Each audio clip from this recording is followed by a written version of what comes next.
In 2023, Lindsay was working full-time for a tech company in customer success. Today, she owns a carpet cleaning company that she is making over $150,000 a year in profit, and she's never cleaned a carpet during that time. She doesn't drive the vans, she doesn't operate the equipment, and she still has a full-time job doing something else. Now, how is this possible? Because instead of starting a business from scratch, Lindsay bought an existing profitable cash flowing business. Today, I'm gonna break down exactly how she did it, how she structured the deal, and how she runs the business in just 5 to 10 hours a week. So first off, the deal was a $1 million deal. The way she broke this deal down was pretty simple. She did 90% SBA and 10% buyer injection. She had the 10% and she wanted to put it in there. She didn't want any partners. This is how it shook out. 900K came from the SBA, 100K came from her. That's the 90-10, and that equaled the 1 million that was needed to close on the business. The way that the loan was set up, it was around an 8% interest rate. Payment was gonna come out to around $10,000 a month. This is on a 10-year term. This is an SBA 7A acquisition loan. What that equaled was right around $15,000 a month, give or take, in cash flow after everything was done. Now, the reason why this number is so important is because the business already came with a general manager that was already running the day-to-day, that was already making a salary and everything else, and even after all those expenses, it was still doing $15,000 a month after the loan payments. Let's talk real quick about the structure of this business. Remember, we want to buy businesses that has a GM in place already, or we can have the seller stay on to be the GM, or we have an employee that can easily be raised up and promoted into that position. If we don't have any of those three and you're not wanting to be an owner operator, we're not gonna be interested in the deal. Those are the primary ways we're looking to acquire this. So in this deal, we have Lindsay at the top, right? She is now the owner of this business. Business came with a general manager. That general manager is managing the admin as well as all the technicians inside of the business. The technicians in this case would be the people that are going out and doing the commercial carpet cleaning, right? So she has the cleaners, they're operating the equipment, they're going to the businesses to clean the carpets. The admin is doing all the scheduling, making sure that everyone is busy, taking the orders, making sure it's all going out on time. And Lindsay is spent time on managing the general manager. She is doing weekly meetings with them, and we're gonna actually break down exactly what it looks like with her on a weekly basis and how much work she is putting into it. Okay, so let's focus on what Lindsay is doing now on the day-to-day, right? Because remember, she's not managing the team, she's not doing cleaning herself, she's not even managing the admin, so what is she doing? Lindsay is doing, first off, KPI review. Now, KPI review means that she has KPIs for her team, specifically for her general manager, that they need to hit on a weekly basis. She's checking in on those KPIs, how many cleanings were done, how many 5-star reviews did we get from customers, how are we doing in terms of our time and margins on these deals. All of that is falling under her KPI review. Secondly, she's doing the weekly GM meeting. Now, in this GM meeting, she's going over the KPIs, she's going over what's going on in the business. How are the employees doing? Did anyone get fired this week, or do we hire anybody new this week?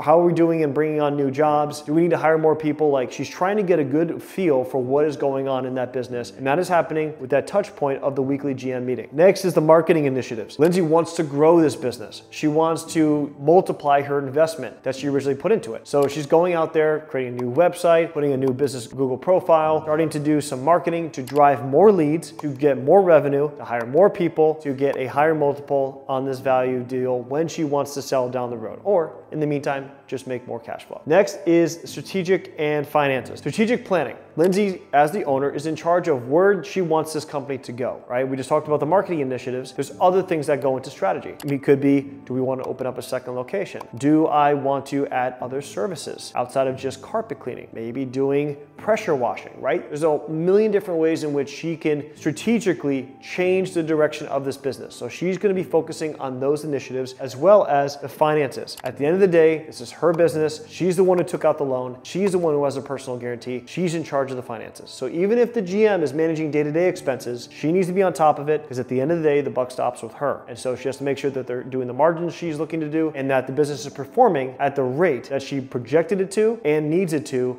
in order to get the amount of cash flow she was looking for. All right, so now let's look at the results. Year one, Lindsay is bringing in $150,000 in cash flow. Now, this is after debt service, after all employee expenses, after all overhead. This is the money that she's making. Now, she can decide to reinvest a portion of that back in the business for hiring, more marketing dollars, whatever the case may be, or she can decide to take it all out. Now, I always like to reinvest a good portion of that money because I want the business to thrive and to grow, right? You're thinking about this in the long term, not just on the short short term, let me make as much money as possible. How many hours a week is she working? This is key. It's 5 to 10 hours a week that she's putting in to do these things that we just talked about. 5 to 10 hours a week on average. Now, some weeks can be more, right? I remember when we were checking in, her GM was out and she had to fill in. We're making sure that week that they were gone, whether it was vacation, I can't remember, or if it was a sickness, and making sure that everything was covered. Stuff like that happens. But on average, there are some weeks where she's putting in less than that. So on average, 5 to 10 hours a week is what we're looking at. Now, obviously the ROI, if you do the quick math, she put 100 in, she's getting 150 out. That's a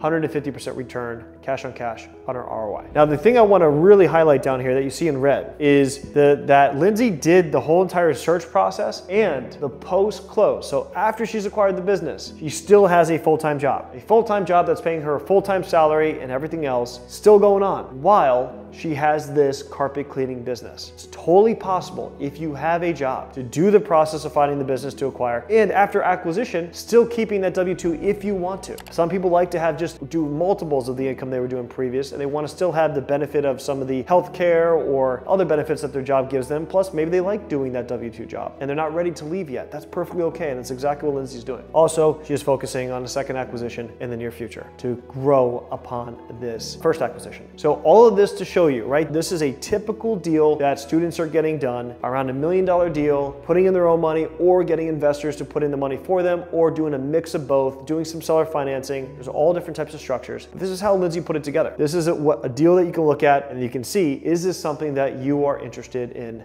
as well? Now, I should mention that Lindsay is one of my students in my program, Acquisition Ace. She followed our exact framework for finding the business, getting it under contract, funding it, and closing on her first acquisition. The key to understand here is that she has no experience prior to acquiring this business in the commercial carpet cleaning industry. She had none. She didn't invent some revolutionary new cleaning method. She simply found a business that had a system that was already working, with systems that were already in place and a team that already knew what it was doing. This is the power of acquisition versus starting from scratch. When you buy an existing business, you get immediate cash flow, you get systems that work, you take over a team that knows what they're doing, you leverage the previous owner's years of hard work, and you can keep your day job if you want to while building wealth. I've helped hundreds of students acquire businesses that generate significant income without requiring them to do the day-to-day work. If you want to find out exactly how to find, analyze, and acquire these types of businesses, I have something for you. I have a program called Acquisition Ace where we hold your hand through your first acquisition. We've helped hundreds of students acquire their first business with minimal money down. If you want to learn more and hear more about our success stories, you can check the link in the description below. Thanks for watching.